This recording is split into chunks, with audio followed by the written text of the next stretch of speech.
Assalamu alaikum wa rahmatullahi wa barakatuh. Bismillah ar-Rahman ar-Rahim. Welcome back to the Straight Pad Podcast, and we'd like to welcome back Brother Farhan Ahmed. Alaikum assalam wa rahmatullahi wa barakatuh. How you doing? Alhamdulillah, I'm doing good. I'm doing good. See, today I'm matching with you. I didn't put on the headset. Nice, nice. All Yeah, right. this is I'm, this is I'm rubbing off on you in a good way, in a positive yeah, way. yeah. I got this. This is actually I got this gaming headset for free one time, so I use it from time to time. Okay, nice. Yeah. You game? I didn't, I'm No, learning so many new things about I you that I, you know basketball, you I watch basketball, oh yeah. uh, right? And No, that you game I as don't well. game. I was never good at gaming. Okay. Yeah, So that's something I really never got into, other than like playing NBA 2K and stuff like that. yeah, But yeah. I mean, that's not gaming. that's I mean, not gaming. Yeah, but that's true. some people take it seriously, though. Some people, on the topic of marriage, on the topic of expectations in marriage, some people ruin their marriages over gaming. Mm. Let's get started and talk All about right. that actually. So let's say a couple gets married, they're newly married, and the husband is playing a lot of games, and the wife complains. Is this a Yeah. legitimate problem? I see this a lot where people are talking like, hey, I love to game and my spouse doesn't give me time to game. And, most spouses won't care if you are a gamer as long as you're giving them time. And Okay. that's the main thing is just how to balance gaming with giving your spouse time. And it's just not about gaming, it's about doing anything in life. You want to hang out with your friends, right? And so then, okay, how do I balance that with hanging out with my spouse as well? So as long as you're keeping that balance, I don't think anybody would really mind what you're doing. But the problem is there's that imbalance that occurs, right? Okay. So So there's an imbalance. Okay, let's say somebody's wife likes to go shopping too much. She spends a lot of time shopping, and then the husband's like, "You're not giving me enough time." Is this a problem? of course, that would be a problem, right? Anytime a spouse has to say to their significant other that you're not giving me enough time, can be a potential issue within the marriage. And now, like, is it genuinely they're not giving enough time, or is that the person? Sometimes there is that like the person is being very clingy, right? Yeah. And we have to take that into consideration that you are giving them a lot of time, but for them, that's still not enough. And then yes, they will need some help on how to like find other hobbies and do other things in their life. But generally speaking, when I hear people say this, they're that you're not giving me enough time. It is because their spouse isn't giving you enough time. Hmm. And do you like? Would you suggest a certain amount of time somebody gives to their hobbies or pastimes and stuff like that on a daily or a weekly basis, or it's case by case Well, basis? actually, I'll say that, like, let me start off with this, right? It's not a, let's talk about, instead of how much time you should give to your hobbies, let's talk about how much time you should give to your spouse. Because if you're giving the right amount of time to your spouse, and they wouldn't care at all, whatever you're doing. Yeah. And it's not about the quantity, it's about the quality of time that you give them. So if I'm giving my spouse even 15 to 20 minutes of quality time, and this is according to research that's been done, that in itself is a lot of time, right? 15 to 20 minutes of uninterrupted attention where your phone is put away, the kids are not there, you're able to speak to your spouse and have a meaningful conversation. They'll feel fulfilled. I mean, how often do we even have 15 to 20-minute conversations with other people where it's meaningful? And when we finally do, we feel fulfilled, we feel like, okay, this is was worthwhile. So I know it sounds like a little bit of time, it's like, oh, only 15 to 20 minutes, but think about it on a daily basis. How often do you actually speak to your spouse? According to research that was done, spouses only give each other about 35 minutes a week of meaningful conversations. And we're not talking about like, hey, did you do this chore, or like, did you go to the grocery store, or hey, did you pay that bill? Because we're not talking about those conversations, but we're talking about meaningful conversations. That's all. So like an actual conversation a husband and a wife have to enhance each other's life. Yeah, I mean, things that you talk about with friends, interesting things, things that are fun, things that you enjoy, things that, you're like, man, you get excited about, right? Those are the kind of conversation I'm talking about. Like when you're with your friend and you're just having a conversation about life and you're having a conversation about like, trips and, you're smiling, you're laughing, all of these things. Those are meaningful conversations. Okay, alhamdulillah. So today's topic was really, it's just like headset brought out the whole gaming side of things and like hobbies and stuff. But it was the real thing I wanted to talk with you or ask you about was like societal expectations, which a lot of times in Urdu we say they're najais, they're like not acceptable. They expect things from a couple who get married. Um, which really shouldn't be expected, to be honest with you. And for example, right now in society, people they're getting married very late, right? So Yeah, when people get married late, people expect them, well, regardless of when they get married, people expect a couple to have a child as soon as they get married. And yeah, I think I personally think in today's time, in today's era, and this is even the advice of Maulana Yunus Palanpuri. He's the guy who has that Aaj Ka Sabak thing that people get. I don't know if you've ever heard it. He sounds like a lesson every single day. So he even says that people should make sure that they're capable of having kids before having them. He's like in today's era, he's like we don't have the same sort of support system that people did 300-400 years ago, and a lot of times people they're getting married, right?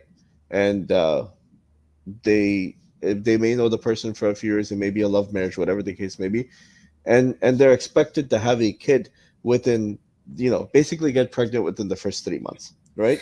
Have a yeah. kid the first year, and realistically, living together and getting to know each other, they don't really even know each other, and so they get to know each other throughout the course of the pregnancy and having the kid. They've never really known each other. They haven't lived together for like a year or 2 years even. Is this an unnecessary expectation from society? So, you mentioned something very interesting that Mufti Palanpuri said. He said that, you know, back in the days, even you don't even have to go three, 400 years ago. You just go 50, 60, 70 years ago when our parents, had children or their parents had children, right? People lived as a community. People lived like families would live together. They would all be on the same block or nearby. So everybody would be raising everybody's children. So it made it a lot easier. It wasn't abnormal to hear that, okay, this person got breastfed by multiple people, right? And somebody was telling me the story the other day where their mother and their older daughter, were had children that were the same age because people used to get married a lot younger, right? Um, so why am I saying this is because back then, you had community support, you had people that would help you out. Today everybody's kind of on their own and everybody has to fend for themselves. And so when that happens, it becomes a lot more difficult when you do have children because now you're not getting anybody help. It's you and your spouse. Now what I tell people is that number one, you have to be ready for kids. And not everybody is ready for kids. And you know, I, personally, I don't recommend people having kids within the first year. Why? Because you're trying to still figure it out. You're still trying to learn about your spouse and get on the same page. Now you add in a child, which is a blessing from Allah, don't get me wrong, but now that's going to, cause more strain on your relationship. It's going to change the dynamic of the relationship. And now how like you're now trying to figure it out with another child or another human being inside of your lives. So this is why even in the premarital process, you should talk about contraceptions.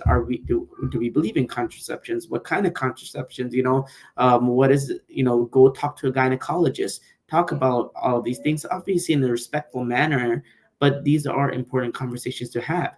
And when you are ready to have a child, nobody should pressure you ever make you feel pressured into having a child because at the end of the day you have to raise that child, and if you're not ready to raise that child, guess who's going to get damaged? It's the child. And also you're not going to be happy. You could fall into depression. You could um, if you're unhappy, you're going to mistreat the child and all of these things. So you have to really know yourself and know when you're ready to have a child as well. Hmm.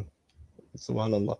So, this is like I was watching. There's this clip that keeps going around, and it's like from like a Pakistani drama. You know, it's on one of those reels on Instagram or something, where it shows that as soon as they get married, the couple they get married, they go to the bedroom, right, and everybody's just sitting outside. And this is like one of those things they do. Now, well, this is obviously this is a podcast for adults. This is not for children, so please don't be watching it with your children. This idea, which has been around for a long time, you take two people who are foreign to each other, you basically box them in a room, and you expect them to have intercourse, right? They don't know each other. And basically this is like a forced expectation that the first night they get to know each other. And I understand, like, people who have led good decent lives, as soon as they get an opportunity, they may be jumping towards it, but that's not always the case. A lot of times people do take it slowly, trying to understand each other.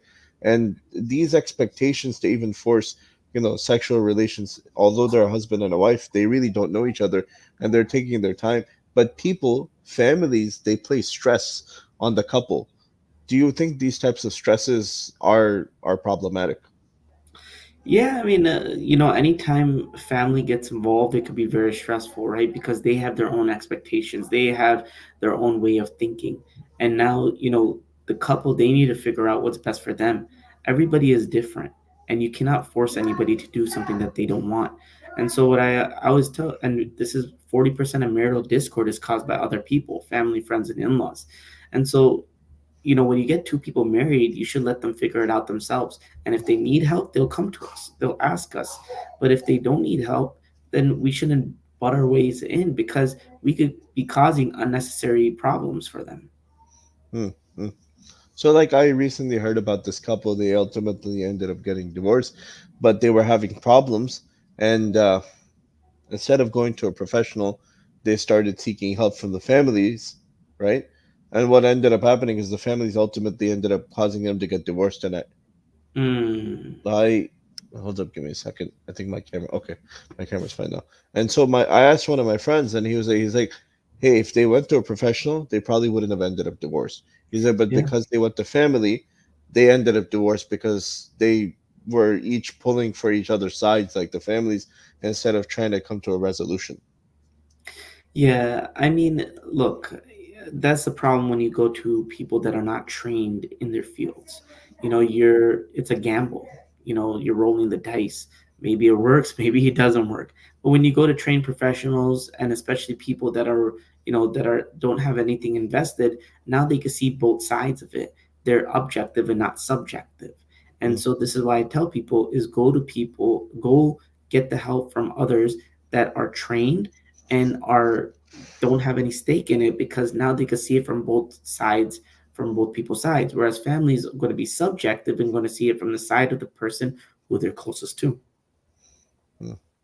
So some of the societal or cultural or familial, like, pressures that come upon couples. For example, when a couple gets married, many times the wife doesn't know how to cook, right? And they expect the girl to be able to cook as soon as they get married, right? Or invite everybody over for a dinner or something like that. And this causes, for example, the husband and the wife, it causes them a lot of grief, because this is a lot of stress on a couple who's recently gotten married. They really don't know how to prepare a good meal. Should people, family members, friends, give them some more time to figure these things out, instead of putting these kinds of pressures on them? I mean, there is a sense of responsibility for parents to prepare their children for marriage, Okay. right? I mean, I do think that, hey, if you should train your children how to do certain things before they even get married. And I feel like that's lacking in today's society, is that a lot of people are getting married and people are expecting things, but they don't even, their spouses don't even know how to even write a check, don't even know how to, like, you know, uh, you use a credit card, or simple things in life. Now, this is where it's the premarital process is so important, because, and I know I keep going back to the premarital process, because you need to know what you want, right, in a relationship. Do you want a person that cooks? Do you want a person that cleans? Do you want a person that is going to do all the chores and all this stuff. You know, what kind of relationship do you want? Do you want a more traditional lifestyle? Do you want a more modern lifestyle? And the better you know yourself, the better you're able to choose a spouse that will be the right fit for you. Because now, if you know they don't have any of these qualities that you're looking for, why are you even getting married to them in the first place? Now that's kind of your fault for marrying them, because you could have asked those right questions, and if they didn't have those qualities, then why even marry them in the first place? Does that make sense? Yeah, yeah. So that's the thing, is like, I think a few weeks ago we discussed the trophy wife, where some people look for the trophy wife. yeah, but they look for the trophy wife, but then they're unhappy. I mean, how long is that going to keep you content? You know, I always tell people is that you have to have your puzzle. Okay, Yeah. you have your puzzle, and you're just looking for that missing piece Mm. that's going to allow you to do everything that you've already built. You know, Oh, you don't go in finding that piece and now building around it, yeah. right? You have your puzzle and you have that missing piece. Okay. Okay. I get Finishes it. that. Yeah, yeah, no, no, I get that. I get that. So now there's like other societal expectations. For example, in Desi culture, I don't know. We didn't have this happen as much because when we got back, my mother was sick. But in a lot of, a lot of Desi people, as soon as the couple gets married, they're invited nonstop to after wedding parties for the subsequent 2 weeks, and it gets really like rough because this is a new couple. They're trying to figure things out. They're trying to do things to get to know each other, and they're forced to go to these parties because if they don't go, Yeah, people will get upset. and that's a big problem, right? Is that people feel like they have to go to every single party, they have to, and they don't get any time for themselves. And then this is where you see marital issues occur between the husband and wife, because they know, instead of getting that time to get to know one another and spend that time together, they're always constantly on the go, and they're spending it with other people. I mean, you're just bringing two people that really don't know each other, or finally, maybe it is a love marriage or whatever, but living together is totally different than knowing the person beforehand. And now they're constantly around other people rather than being together and building their own life. So this is why I tell couples is that when you first get married, you know, you should like kind of take a hiatus from everything, right? For 1 year. Really get to know your spouse.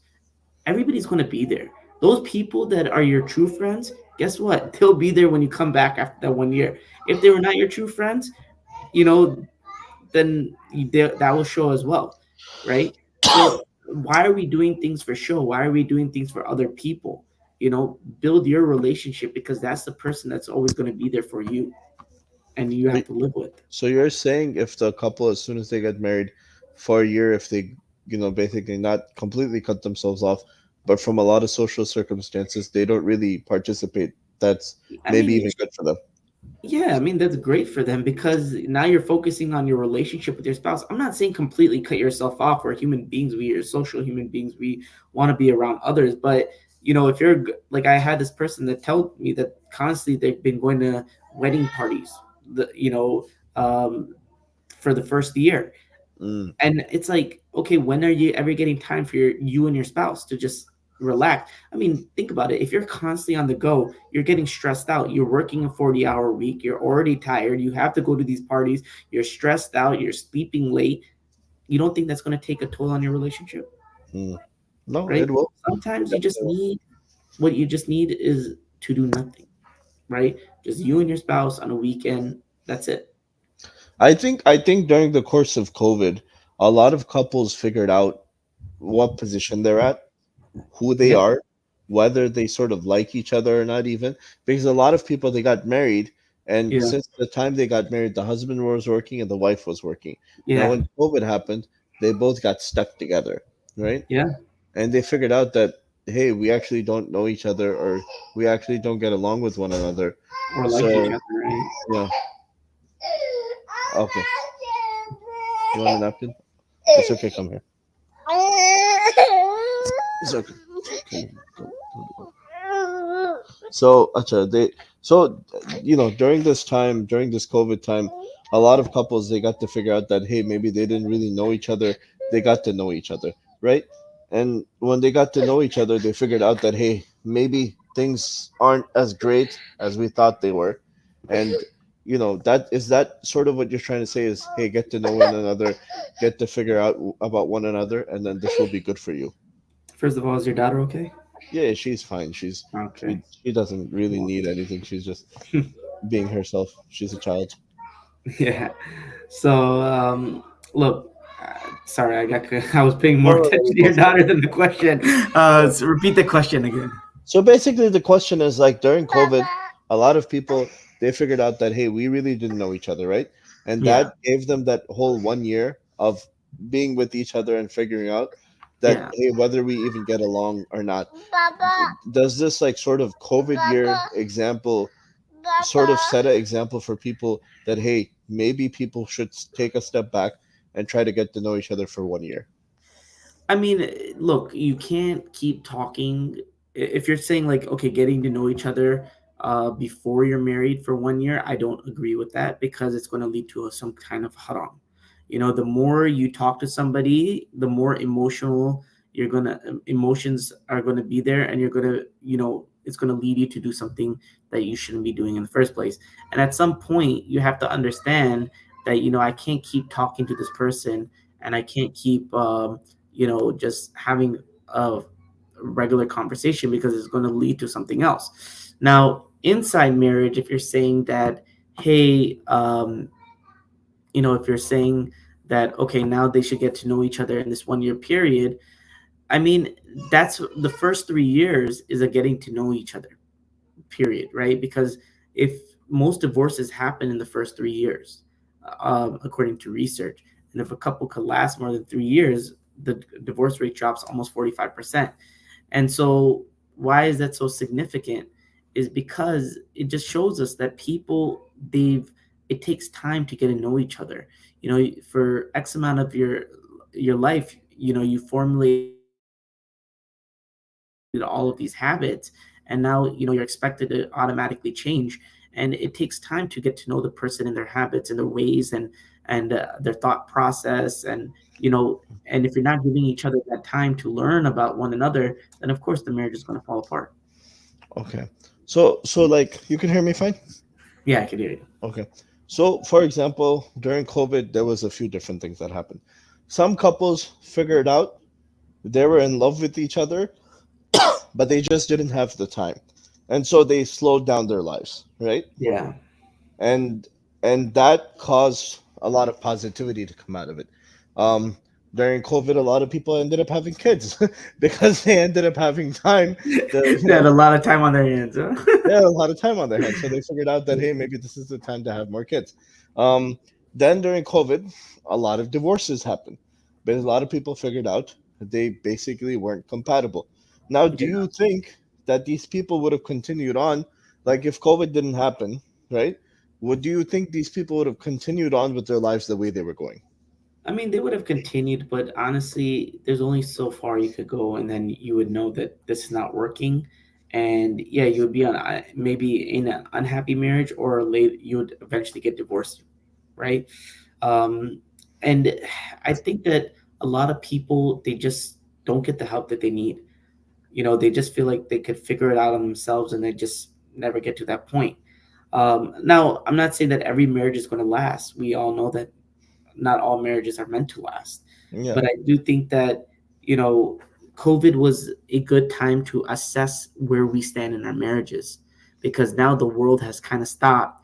You're inside the house with your spouse, and now it's, you see, okay, how do I truly feel about this person? Because I can't even leave, I can't even go anywhere, I can't even meet other people. And like, okay, what are weaknesses in the relationship? What are the strengths? And is this somebody that I want to be with for the rest of my life? And I think a lot of people realize that perhaps it wasn't. And you saw a lot of divorces happening in there, because we have a lot of distractions in life. Work, for instance. I mean, yes, we have to earn a living, but that's a kind of like a distraction from your family, because you have to be, you have to do, your mind is occupied. Friends, that's a distraction from your, family as well, because you're not spending time with them. Video games, all of these things could be a distraction. But now when you put away all those distractions and you're with that person, now you realize, oh man, what did I really get myself into? Mm. Mm, the brothers give a very good answer. I got a subhanallah from you, and I got a very good answer. The brothers give a very good answer. So there was actually, um, there was something interesting. I was there was a recently there's been like a controversy with Dr. Zakir Naik where I don't think he did anything wrong or said anything wrong, right? The girl asked him a question, What and was the she question? basically her question was saying, I'm not gonna go into the whole question. Oh, there's people in my community who are very religious, but they do very like um devious things, right? And so Mm, he's like, look, there's a problem with your question. You can't be very religious and do devious things. You can give the guise of being religious, right? You can give mm, off the image of being religious, but in reality, then you're not considered a religious person if you're doing devious acts. Um, so similarly, when when people dress up, whether it's the groom or whether it's the bride, not dressing up physically, but going into the rishta situations, these are societal expectations. They will basically dress up, make sure that oh, he doesn't say anything wrong, he doesn't do anything wrong. And I was even listening to Mufti Tariq Masood today, where he was saying to the he was explaining that, hey, look, if you're going for a rishta, make sure you really wash your teeth, clean your teeth. People look at your teeth when you go there and they put the chai in front of you. Don't put the chini in yourself. Don't put too much chini. Don't put too less chini. Just put like 1 spoon of chini. He's like, even if you drink three, he's like, put one. Otherwise, you'll seem like like society speaking, not a proper person. So is this a problem? Because people are building the groom or the bride going into a rishta situation yeah, for the purpose of like yeah. presenting something good. And I respectfully disagree with what they're saying because you have to be yourself. At the end of the day, when you get married, that's who you are. You're not going to be a false, you're not going to show yourself in a false way when you're married to the person. So why are you giving a false interpretation of yourself right now? Now they're expecting that, right? So you have to, if the person is going to like you for who you are, then that's great. If they're not, then that's great as well. But you can't be somebody who you're not. And I Mm, think this is where people get themselves in trouble because, like, often even in the premarital process, I noticed that people will answer the question how they think the other person, like how they think the other person wants them to answer, right? mm, Or what they're expecting to hear. And I'm like, no, that's not, you're not being real with yourself, right? Because now they're getting this false impression of you, but that's not who you really are as a person. So like if you like three spoons of sugar, take 3 spoons of sugar, right? I mean, I rather know who the real person is and then get to make my judgment whether this is right for me or not, rather than you give me some like presenting yourself in a false way and now I'm like, oh man, this person is perfect and I'm really happy, This right? is this is something I've recently had to tell a lot of people that were looking to get married, and I'm like, this person is not giving you the right answers. They're Yeah. like, why? I'm like, how are you guys agreeing on everything? I was like, this is not even possible. You don't know each other. You know nothing about each other in reality. How is this person agreeing to everything you're saying? I was like, they're crafting their answers to make sure that they get a yes because they're needy to get married. A lot of people, they're sort of needy to get married. So I'm like, you can't do that. And this is sort of a societal expectation where they want both people to align. And I think that's unnatural. Like you're saying, it's not natural to align. Yeah, I mean, it's not natural to align. You are right. And this is why, it's just best to be who you are. And if like how they say the stars align, then great, right? Yeah. Um, why be somebody else, so be a false, uh, show a false impression of yourself? Because you know what's going to happen is you're going to be unhappy in the marriage, right? Because then now when you're married and you can't be who you are and show your true personality, and you're going to feel like you're judged by your spouse, guess what?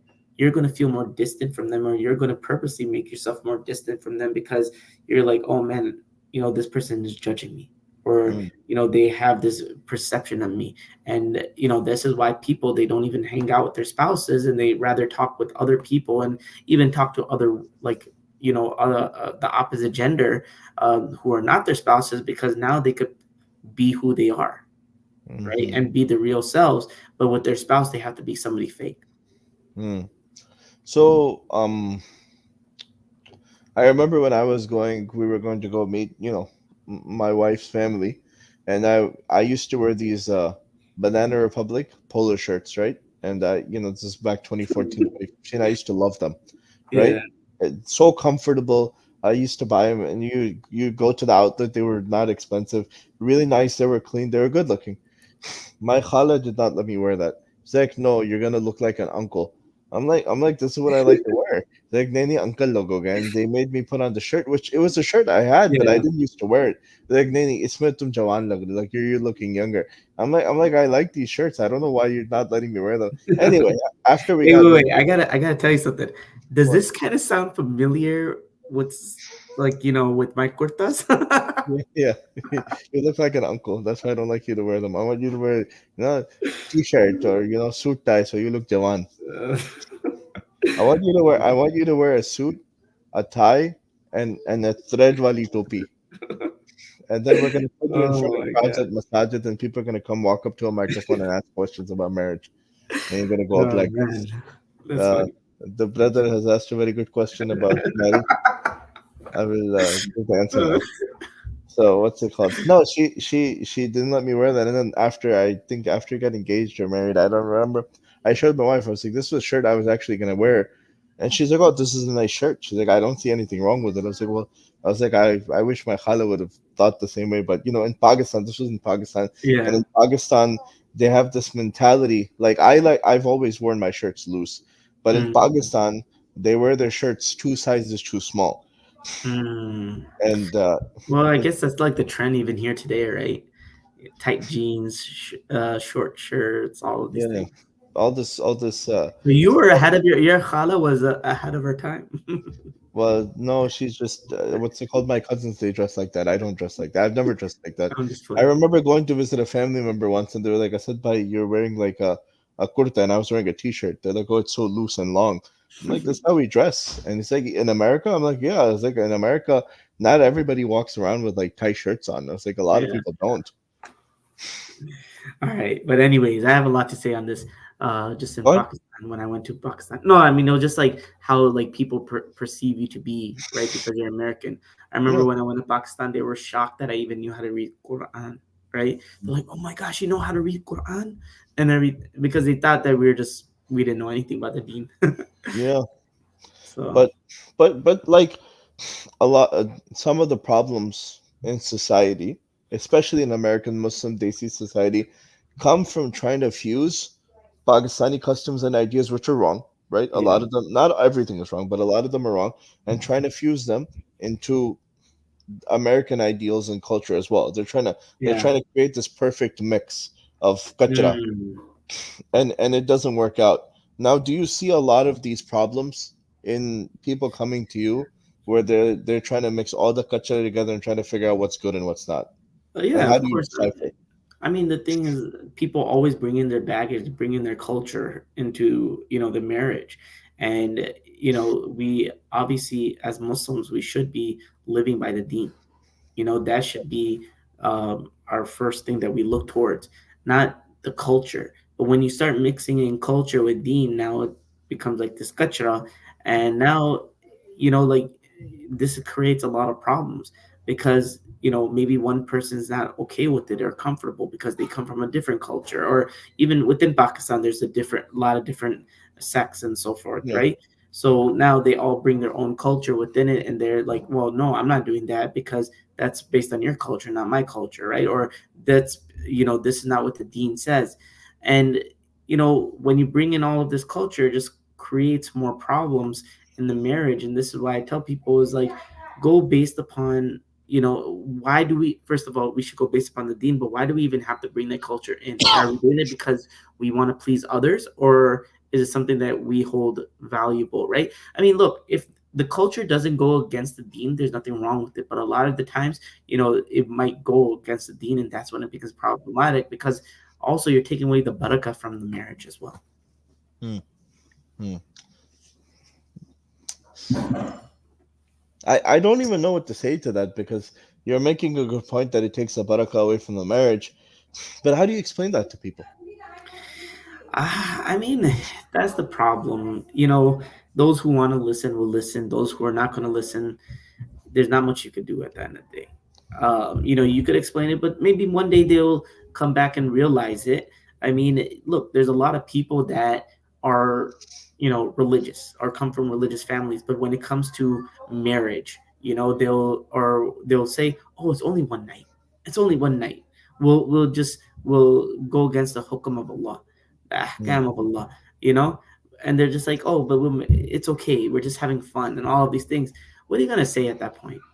You know, they know it's wrong. You Yeah, know, it's gonna take the barakah. But at the end of the day, everybody is free to make their own decisions. You know, and you can only tell them, and you know. But at that point, everybody has to decide what's right for them.